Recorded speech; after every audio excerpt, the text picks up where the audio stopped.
Sharma YouTube channel में आपका स्वागत।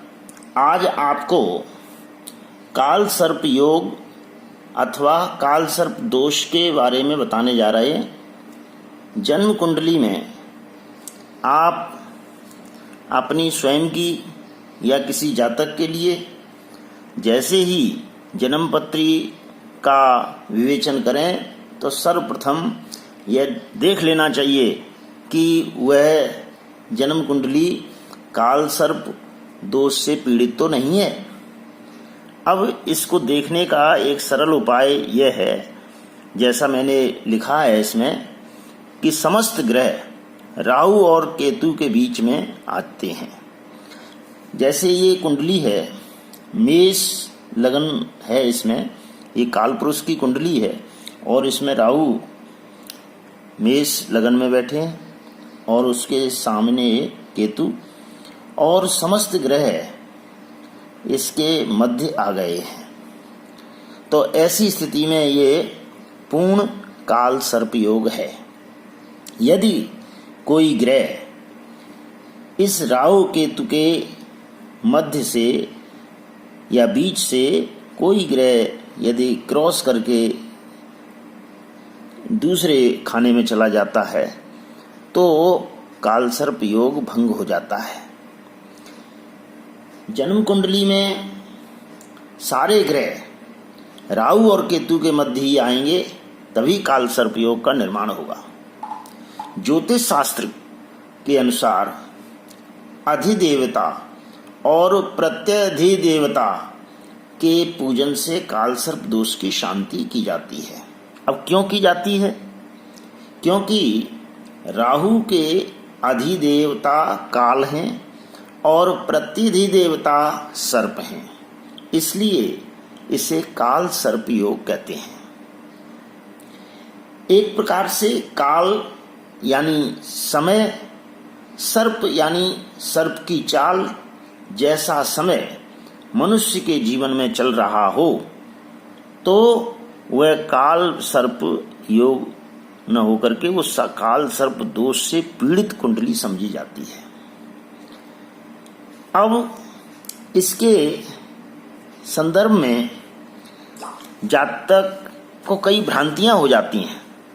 वह सोचता है कि यह तो बहुत खराब मेरे ग्रह पड़े हुए हैं। ऐसा नहीं है, ये देव कृपा योग भी है, क्योंकि ये प्रारब्ध से प्राप्त हुआ है।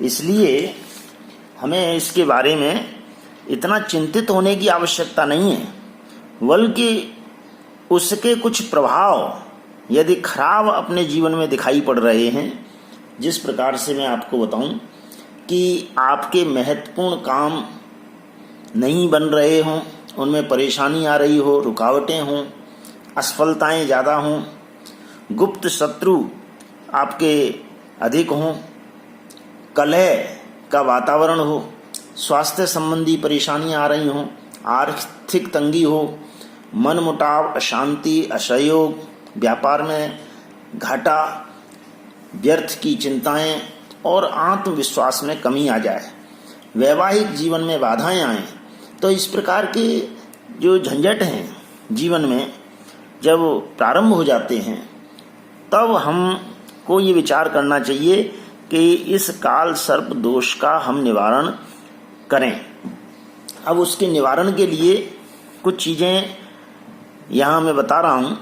उससे पहले ये बताना चाहूँगा कि यह कुंडली में 12 प्रकार से बनता है, क्योंकि जिस प्रकार से अभी आप देख रहे हैं, लगन में राहु है और केतु उसके सम्मुख है, ये प्रथम तरीका है।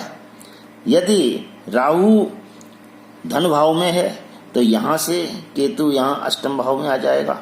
इस प्रकार से राहु हर घर में चलते हुए इस तरह से 12 घरों में अलग अलग प्रकार के काल सर्प योग बनाता है।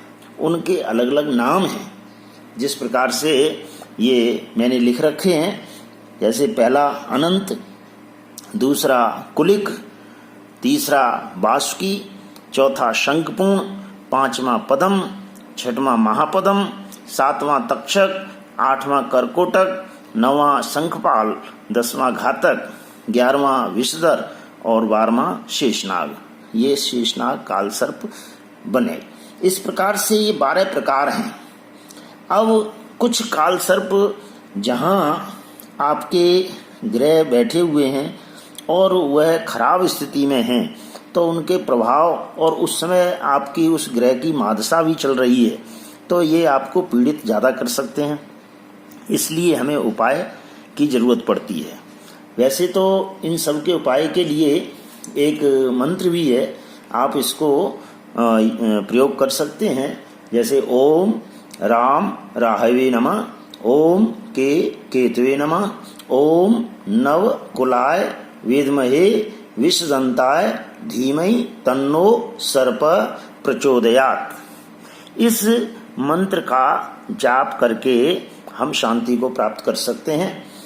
लेकिन कई बार ये संभव नहीं है, तो हम ओम नमः शिवाय मंत्र बेलपत्र पर लिख लें और शिवलिंग पर चढ़ाएं।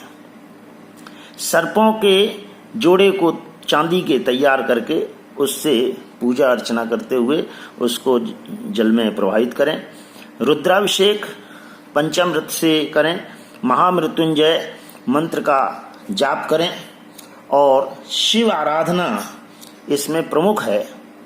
तो शिव आराधना में आप नासिक जो त्र्यंबकेश्वर है वहाँ जाकर के भी पूजा करा सकते हैं। उज्जैन में भी इसकी पूजा संपन्न होती है। इस प्रकार से आप इससे निवारण प्राप्त कर सकते हैं। कुछ घरेलू उपाय हैं, उनको बैठ करके यदि करते हैं तब भी इसमें प्रभाव मिलता है। जैसे रसोई में बैठ करके भोजन करना, नारियल समुद्र में या बहते जल में प्रवाहित करना, चांदी के नागों की पूजा करना और राहु के बीज मंत्र का जाप करना, पक्षियों को बाजरा चुगाना, चींटियों को और काले कुत्ते को दूध रोटी खिलाना, नाग पंचमी को उपवास रह करके पूजा करना।